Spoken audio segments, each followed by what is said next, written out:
Okay, so the last part of the lab has you guys are going to be analyzing the position versus time graphs that you made for your constant velocity walk and your constant acceleration walk. And you know what? I'm going to give you guys data, like real good data for the constant acceleration walk, because it is super, super hard. Well, who is it? Oh my gosh, I'm really bad with names. Lindsay. So I think we had one of my 2 periods that did the lab, the walk lab. There was only one kid that I saw that really did a constant acceleration. It's super, super hard to do, to walk a course from 0 meters out to 15 meters and maintain a constant acceleration where you're going faster, faster, faster, faster, faster at a super steady rate. I did a pretty good job. So I can give you data, or you can use Lindsay's data. But to analyze the position time graphs, I want you to know a few things. So, and I actually already told you this yesterday, but we'll just review it again. So on a position time graph, there's one thing that's super important to know, and that is what the slope tells you. So when you're dealing with a position versus time graph, you should know that slope tells you velocity. And don't memorize it. Don't just like randomly cram that into your brain. You know, you have no idea why it is, but you just memorized that slope is velocity. You don't want to do that, because then, you know, it's not going to be as meaningful. So slope is rise over run, you know, and if you look at this line right here, you know, let's pick 2 points. If it's a straight line, you can use any 2 points you want. So here's the rise, and then here's the run. So what is this rise right here? The rise, you know, it's from there to there. This is the what? The change in position, which is the displacement. That's delta x. Okay, now what's this run? From here to there is the change in time. So we end up getting delta x over delta t, which is displacement over time. And what is that? That is velocity. So slope is velocity. Now, on this graph here we go back. Let me clean this up. So on this graph right here, what's super nice about this graph, or what makes this graph particularly easy? It's straight. It's straight. A straight line has a constant slope. Would everybody agree with that? A straight line has a constant slope. If the slope is constant, then what must be true about the velocity? Then the velocity is constant. So this graph right here is constant velocity. So the velocity here, here, here, here, what do all these points have in common? The same velocity. Every single point on this graph has the same velocity because the slope is constant. Okay? Does that make sense? Now, I also want you guys to remember, whenever you see the words constant velocity, and this will be important later, like 2 or 3 weeks from now, another name for constant velocity is the same as zero acceleration. We talked about acceleration yesterday. What was the definition of acceleration? Acceleration is change in velocity over time. So if an object is moving, just think about the constant velocity walk you did. So you walked with a super, super, super constant velocity.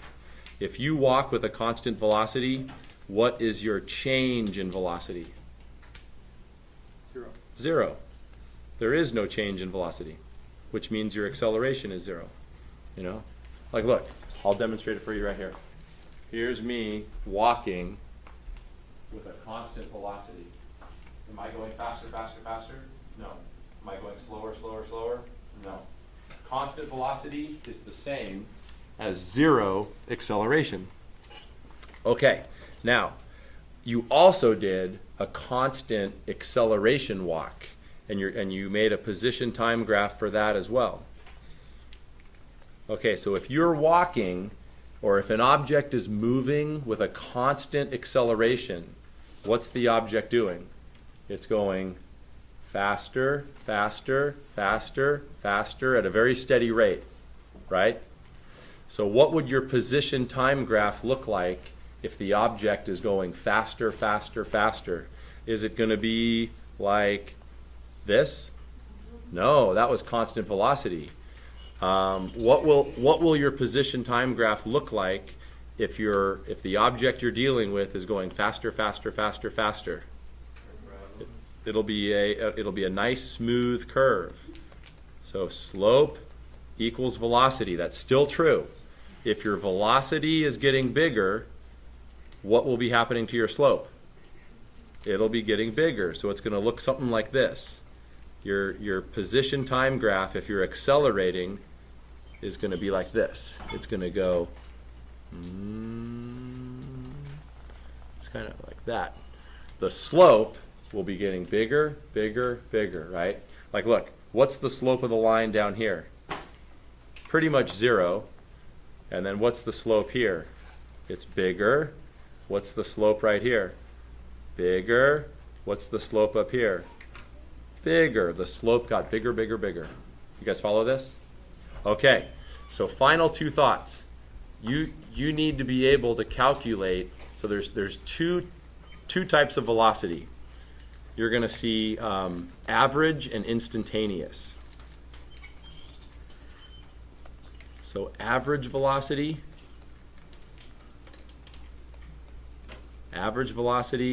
as opposed to instantaneous.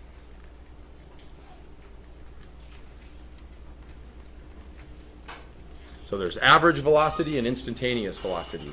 The difference between the two is real simple. Average is between 2 moments in time, whereas instantaneous is at a specific moment in time. So let's say you go on a journey from here. Where do you guys want to go? To Africa? Well, that involves crossing the ocean. How about we just go up to Mexico. you want to go down to Mexico? Okay, so we're going to drive from here down to Tijuana. Okay? You don't want to go there. Yeah, you know what? Good point. Why don't we just go to San Diego? How about a Taco Bell in San Diego? I have one in mind, okay? In San Diego. So we're going to drive from Palos Verdes down to San Diego, okay? For a taco? For a taco. They're that good at Taco Bell. Hey, in fact, you know what? I think the guy who opened up Taco Bell is from Palos Verdes. Yeah, I think he is. Anyway, if you go, so let's say, let's say that this dot right here, so this is a map right now. Let's say that dot represents PV, and then down here is San Diego. So we're doing this journey. We're like, we're driving from Palos Verdes down to San Diego. Now, if you have a fancy car, how many of your cars will calculate your average speed for you? Like from here to here, it'll give you on average how fast you were going. A lot of newer cars will do that. Prius will do that. If you have a computer in your car, I'll bet you it does it. My car is old enough where it doesn't do it. But look, what do we mean by average? Average is from like this time to this time, from when you leave Palos Verdes to when you get to San Diego. So if you drove from Palos Verdes down to San Diego, let's say you get there and your average speed or your average velocity was 40 miles per hour. That was the average. In Los Angeles traffic, really? Yeah. Well, let's say, like you stop for a break, you have to fill up for gas, whatever. But look, if this is your average, does that mean you were going 40 miles an hour at every single point?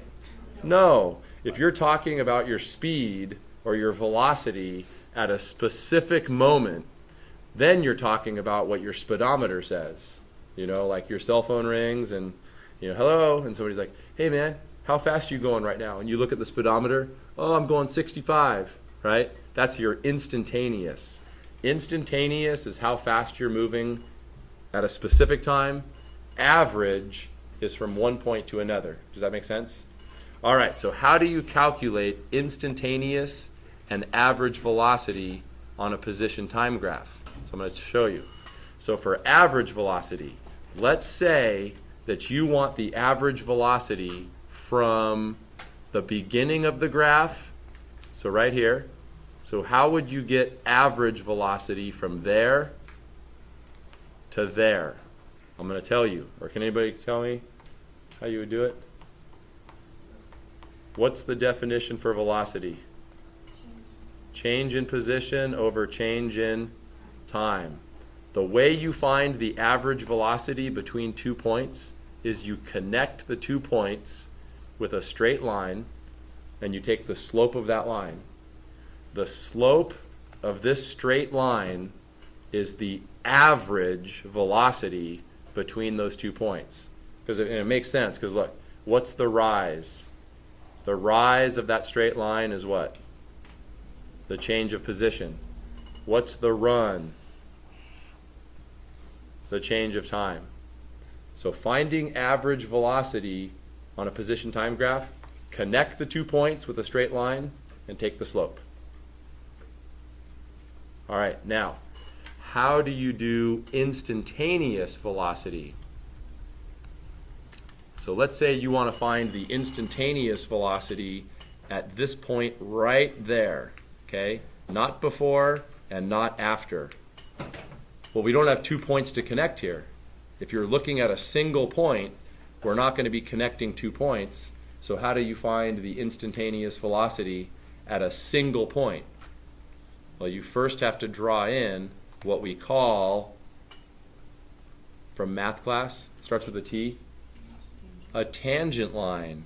So the first thing you're going to do is you're going to use a ruler. I can't use a ruler here because I'm on the bamboo tablet. But you're going to draw in what we call, are you guys all familiar with tangent lines? The definition of a tangent line is it touches the graph at one point, right? So this is the tangent line at that point. If you take the slope of that tangent line, what will that slope be? It'll be the instantaneous velocity at that point. Does that make sense? Ember?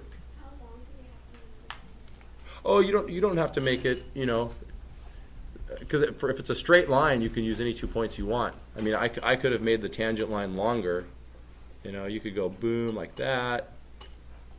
But you'll still get the same answer as long as the line is tangent. Now, is this going to be absolutely perfect, or is there going to be human error here?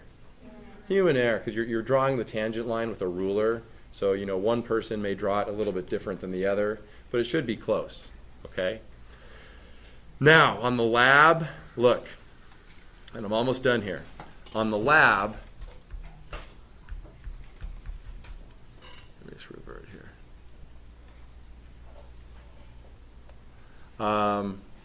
For the constant velocity, if you look at the questions on the back, so everybody go to the back page of the lab. The final 3 questions. No, excuse me. Under Roman numeral 3. Go underneath Roman numeral 3, where it says analysis of constant velocity graph. Now, I'm just going to tell you, your answers to A, B, and C underneath Roman numeral 3 should all be the same. And I'll show you why. Because look, it's a constant velocity graph, which means it's going to be a straight line. So A says, what's the average velocity from 0 to 4 seconds? So let's say there's 0 and there's 4, right? You're going to calculate the average velocity between those 2 points. Okay, let's connect those 2 points with a straight line. Ready? Here we go. I'm connecting the 2 points with a straight line. Guess what? It's the graph. You know what I'm saying? Because it's a straight line. Every point on this graph, every single point on this graph has the same what? Velocity, because it's constant velocity. Okay? So, and then instantaneous velocity. Look at part C of Roman numeral 3. Basically what I'm saying is I wasn't really thinking when I made this work. I made this up at like 6 in the morning. And I was just kind of like drinking my coffee and like, okay, I'm going to have them do. And then I was reading it today and I'm like, those are all going to be the same. So look, the last part C of Roman numeral 3 says, what's the instantaneous velocity at 3.5? So boom, Let's say that that's 3.5 right there. How do you find instantaneous velocity? Well, you're going to draw a tangent line. Ready? Here we go. I'm going to draw my tangent line. Boom. Oh, it's the graph. It's, it's a straight line. So they're all going to have the same answer. Does that make sense? Okay.